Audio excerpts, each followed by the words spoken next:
Hello, everyone. My name is Brooke Hiddink. I'm the founder of the High Ticket Ecom Incubator. And today we are here with a student, fellow Canadian, Kabrin.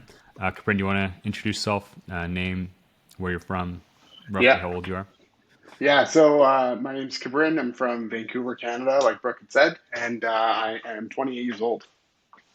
Nice, nice. So, what have your results been in the program the last 30 days?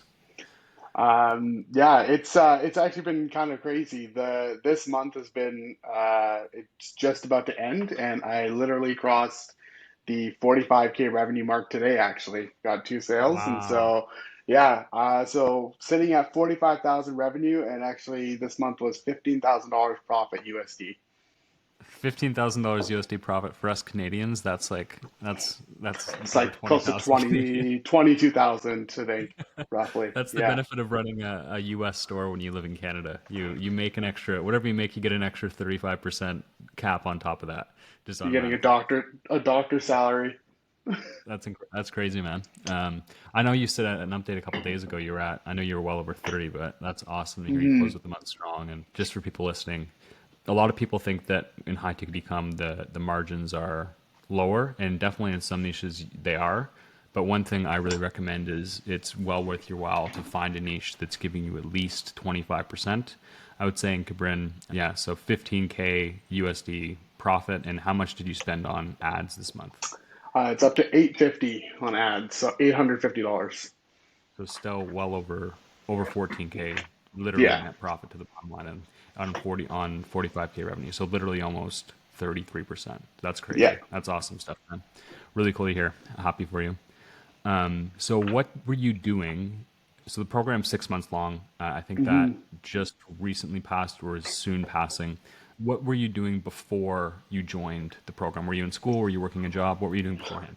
So I worked in the fitness industry for I want to say like a decade, close to a decade, Wow. about 10 years. Learned a lot of things, learned a lot of skills and stuff that maybe help translate over.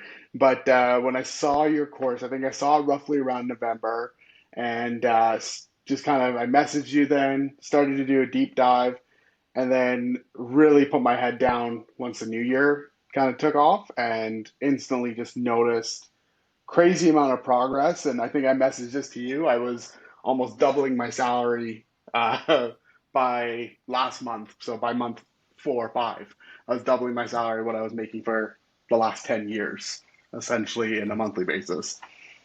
that's awesome, man. That's so cool to hear. So have you dropped the job yet, or do you still have it? You know what? I stopped. This is now my full-time gig. I Oh, stopped it no way. as of March of this year. Yeah.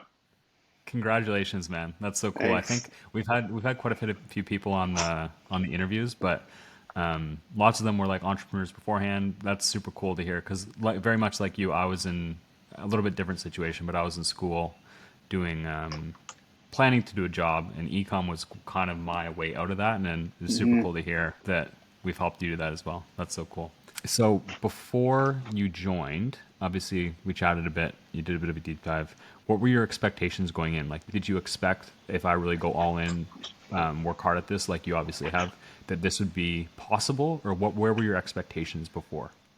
Yeah, I think when I was looking through, I was kind of like, you know what, if I can make even just like a couple $1,000s a month additional on the side. My original goal was like work my job, make a couple $1,000 additional in income, and kind of supplement both of them. That would be an ideal world. And after a couple of months of realization, I was like, okay, I'm thinking way too low right now. And seeing how much progression there is if you were literally just follow the playbook you provide. Uh, Notice the revenue increase time over time, week over week, and all of a sudden we're sitting at a month like this, and now I'm kind of sitting here like this is going to be a regular expectation. So Yeah. my initial thing was like, you know what, if I can go in, learn a little bit about the e-commerce space, learn how to set up a business online and start to get a couple sales, I would be happy. And then yeah, your playbook really outlined from an absolute beginner in the online space to how to start, how to set up, where to go. And not only that, but I think because of how action oriented you've set the whole program up, it made it so easy to follow. So even when I was working full time, I could just go into it. I wasn't expecting that. I was expecting like, okay, I would need to dedicate, a crazy amount of hours to this a week. And honestly, all I was doing was like 1 to 2 hours additional on top of my day and just kind of chipping away at all the action items you provided. So exceeded my expectations for that. Initial expectations was just I'd be happy with a couple thousand, and we're sitting here now as a full-time gig. So Wow, that's so cool. mhm. So going in, I know you were working your job. You had like 1 to 2 hours a week. Expectations were a couple thousand. Obviously, we've far surpassed that. Would you say like with the business model, like you had no experience beforehand at all, correct? Or did you have some ecom experience or online experience of any sort through previous jobs that made the transition a bit easier, or was it literally from scratch? Yeah, in the e-commerce space, I tried some of that lower ticket dropshipping years ago. Um, just wasn't my thing. I noticed like I ran it and I would break even. And even if I did make a couple sales, 2 weeks later, I'd have customers doing chargebacks. And I'd be like, Yeah. okay, well, now I'm just out of money. And so the biggest thing for me when I was doing it, and one of the biggest appealing parts of the program is that when you're sending your customers products, they're getting high quality products. And Yeah. so I think that's what jumped into me for this for ecom. But that was all I had in terms of ecom experience was like I think two low ticket drop shipping stores. You did less than me. I had about 13 that I messed up terribly on before I finally made the switch. So now, obviously, full-time gig. Have you delegated anything? Do you have any employees, or what's your business look like? Is it just you? Do you have people doing certain things, or what have you delegated? What's still on your plate at this time? Yeah, that was a big learning curve, and thankfully you have that also outlined in the program. I I'm the type of person who just likes to have control over everything, so I was doing everything, and I noticed kind of my lid being capped in terms of how much more I could do, and so I noticed for a couple of weeks there it was just stale. I couldn't progress or grow the business as much as I wanted. So right now, today, I'm still overseeing, closing brands, onboarding them in terms of just making sure they know I'm the direct point of contact. But in terms of product upload and customer support, I do have someone who's handling all of that virtually. Oh, wow. So you're not even Mhm. speaking with customers anymore. You have that looked after. Yeah, I still keep my eye on all the conversations just Of because I course. want to know what's happening. But yeah, as of now, I've kind of just completely outsourced that, so I can just focus on continuing to bring brands on. Yeah, that was one thing I did early as well. Is it's really hard, even if you're only taking calls for like an hour a day. Just like having to be available is stressful in itself.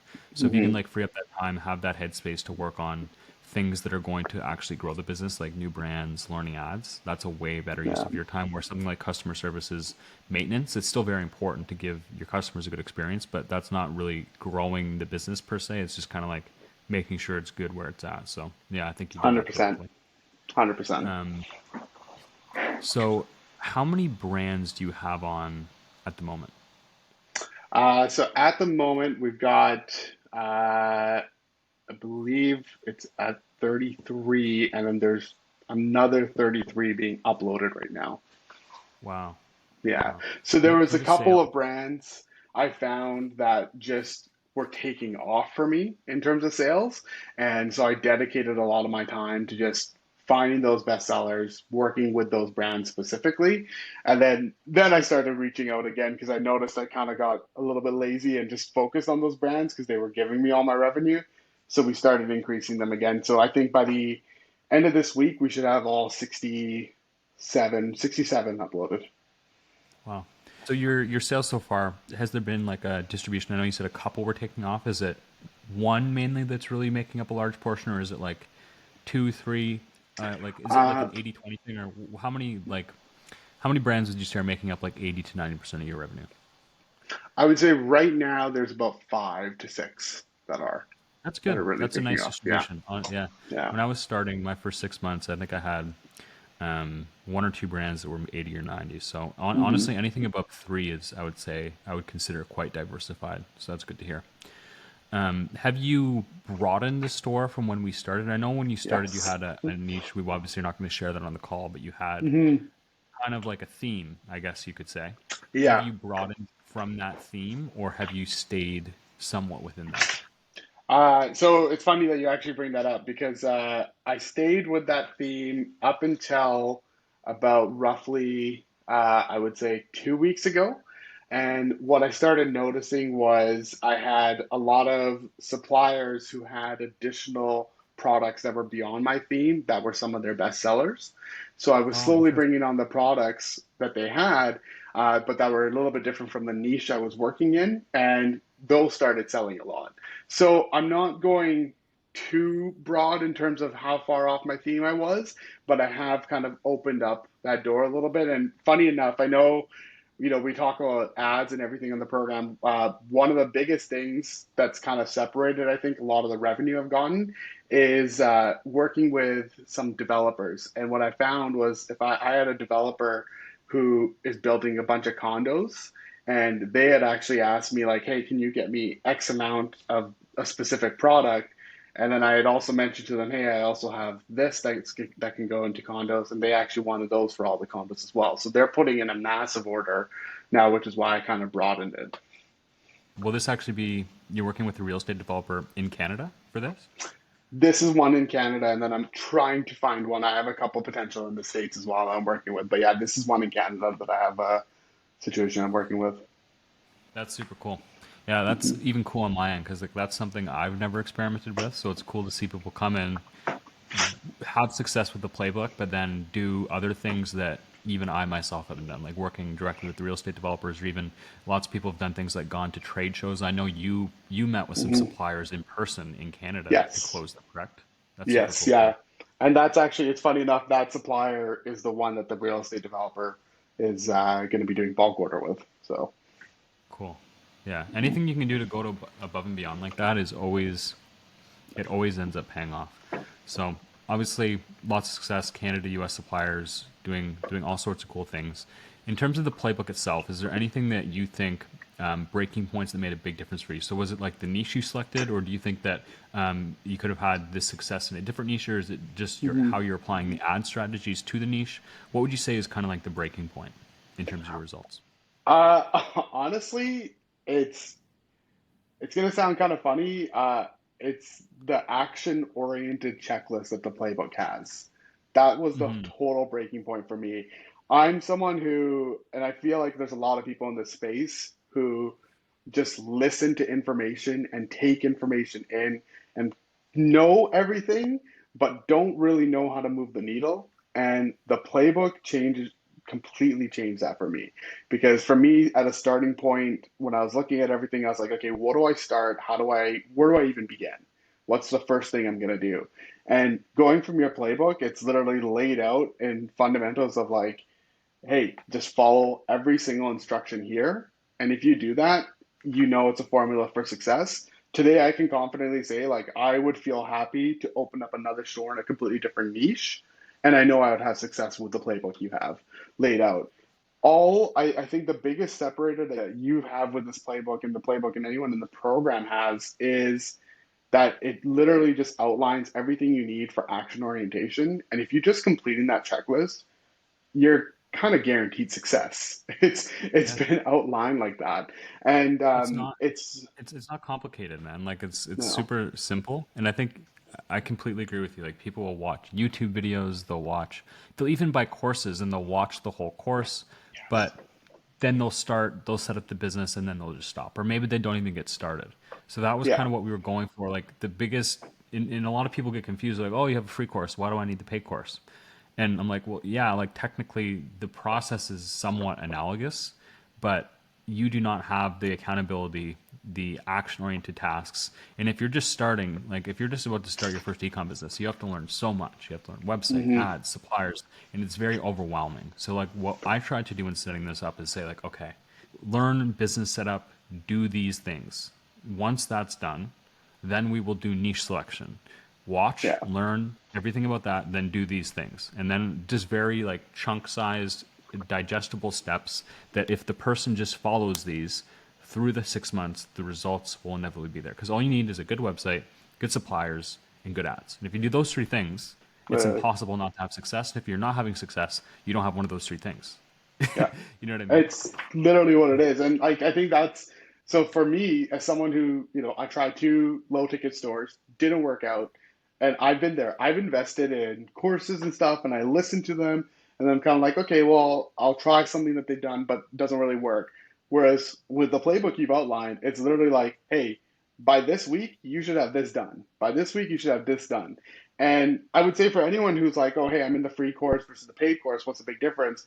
The big difference is those coaches that work in this program, A, they know what they're doing, and just how available they are. Like they are constantly, if I needed a tweak, I was spending ads and I wasn't getting any sales, got on a call with my coach, literally the day after, got three sales. So it's just those are what are available in this program and the playbooks outlined. That's such a game changer compared to any course or any other thing you can go for. Yeah, that's exactly our goal, man. So I'm happy to hear, I guess, from you that the value we're trying to provide is where you're actually seeing the most value. Because the value is never supposed to be the content, which a lot of people Mhm. get mixed up with. It's everything that you just mentioned. Like that's the value of joining the paid one. So Yeah. awesome to hear. So for you now, I know you mentioned you would presumably feel comfortable or opening up a second store, but we've just kind of broadened the first one a bit because of your suppliers' offerings. What are hmm your goals for the next 6 to 12 months? Say, is it to build the current store, start a second store? What are your goals for the store? Yeah. So twofold. I've kind of thought about this. It's definitely going to be to continue to build this store. I think the long-term goal would be to sell, but this is one of the other game changers between high ticket and low ticket is that I could comfortably today, sit across from you and say like, I can hold this for years and I know I could sell it for three, five times its value at that time. Whereas, with low ticket, it's kind of the churn and burn style. Trendy, And trendy. yeah, Yeah. exactly. Yeah, you're constantly chasing the next golden egg, right? So today the goal is going to be to kind of continue to build the store here the next 6 to 12 months. I'll kind of reassess and see if it's something I'd want to throw out to potentially do a sale on. There is, funny enough, though, a second store that I think I will be working on more towards the fall and it's learning everything from the playbook. And kind of the business to business elements that I've learned, something that I might be able to incorporate. So that's kind of the next goal. Yeah. It's pretty crazy. Like when you make a sale, obviously the longer you have the business, the higher multiple. But even now, like if you're at 15K profit, even if you maintain 10, you could sell that business for like over 300 grand right now, Easily. which is pretty crazy. Because then Yeah, it's the thing about a amazing. sale is like I get the need to like the want to like continue building the first one. It's almost like your golden baby that Yeah, you don't want to let go of. But if you made a sale like at some point for even like 300,000, you then have the skills, you have the knowledge now of ecom, and then you have all this money to put into a new store to make it that much bigger, that much quicker. Because then you yeah. can invest aggressively in SEO and ads and hiring. You could even potentially start your own brand. And that's probably what I will do is like you can Mm, learn all the skills in this business model with zero upfront capital, essentially. Like obviously you have to have some to get yeah, going. If you were starting a high ticket ecom brand, like if I'm going to start a sauna brand, I probably need like well over $100,000 in capital to easily. do that. And I wouldn't have any skills. So it makes sense to do the high ticket, start with minimal capital, learn the skills, make the sale, put that capital into your own brand. You could do that, or you could just continue growing your high ticket ecom brand. There's stores in high ticket ecom doing 100%. like hundreds of millions of dollars. So there is so many ways that you can go once you're actually rolling. But just the skill acquisition and learning the skills and having access to a sale where you can make that much capital at once opens so many doors. It's pretty cool.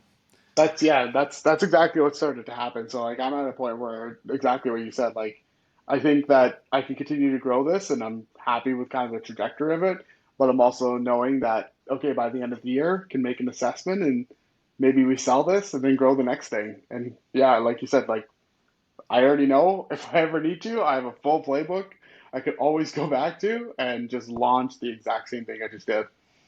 Exactly. Exactly. Awesome stuff, man. So final question would be, if you could go back, someone who didn't know the program or didn't know me, or maybe someone in the free course, what advice would you have for them if they were considering joining the paid, or what advice would you give yourself before you joined, if you could go back and give yourself just a word of advice? I think the biggest advice, and this is what the playbook has really taught me and honed in the last couple months, and something I would go back and apply, which I didn't at the beginning. It's going to sound kind of counter intuitive to each other, but they do work together. Is move with speed, but also have patience. And Yes. that's the biggest thing I've learned from this playbook is that, and working with the coaches, is that there are items you just have to kind of continuously knock out, make sure you're doing, make sure you have those checklists done, make sure you're taking them off and checking them off, but also have patience in the process. You might not see that sale come in month one, month two, month three. For me, I didn't see the sale until month three. And for me, I just kind of went through that process, did it. And if I had kind of feedback looking back, it would be okay, I could have moved a lot faster through some of the stuff that I held up in. Again, for anyone who's kind of on that edge of like, okay, do I go to that paid program? That's where the coaches made a big difference because not only are you following up with everyone every week, but you also have a coach following up with you every week. And really, that accountability level is so different. And that's when I started to notice the needle moving a lot for me. So, if anyone is going through this process, my biggest feedback is move with speed, have patience, and trust the playbook that's been outlined in front of you. It does work. Yeah, that's awesome advice, man. And I think a lot of people, especially when they're coming from a job, they have this mindset that like they work X amount of hours per week and then Friday they get their paycheck. That's just how the job works. But in ecom, when you're starting a new skill, it doesn't matter. Like all that matters is how effective you are at what it is you're doing. So Yeah. the only focus then should be, like you said, it should be move with speed but be patient. So every day you should be trying to learn ecom as fast as you possibly can, but Mhm. being patient with the results. And if you're just trying, all of your focus is on just improving at ecom as quickly as you can for 6 months, you're not going to have to worry about the results. They're going to Definitely look not. after themselves. The biggest impediment is when people work hard for a month or 2 months, they get frustrated and there's no Yeah. results, and they think like I'm doing something wrong, it doesn't work, and I'm just going to give up because I've worked two Yeah. months and I don't have results yet, or they don't listen to the feedback, or they're worried about something else. Is like you said, if you just literally focus on getting better at ecom for 6 months and don't expect any results right away, the success is inevitable. 100%. Awesome. Yeah. Well, thanks a lot, brother. It's been an absolute pleasure having you Yeah. on. Thank you. Uh, of course, and really looking forward to watching you continue to grow the store and see what's next the next 6 to 12 months. Appreciate it. Thanks, Brooke.